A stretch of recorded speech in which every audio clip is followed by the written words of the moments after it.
Durante siglos nos dijeron que si un gato negro se cruzaba en tu camino, era mala suerte. Hoy descubrirás por qué esa es la mentira más grande jamás contada. Antiguamente se creía que las brujas se transformaban en ellos. ¿Y si no era para hacer el mal? ¿Y si era para absorberlo? Un gato negro es un pararrayos de energía negativa.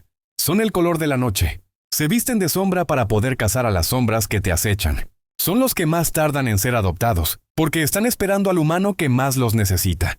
Un gato negro no trae mala suerte, se la lleva. Así que si un gato negro se cruza en tu camino, no temas. Detente significa que la mala suerte iba hacia ti y él acaba de interceptarla. Si tú también tienes una pantera en casa, quédate por aquí.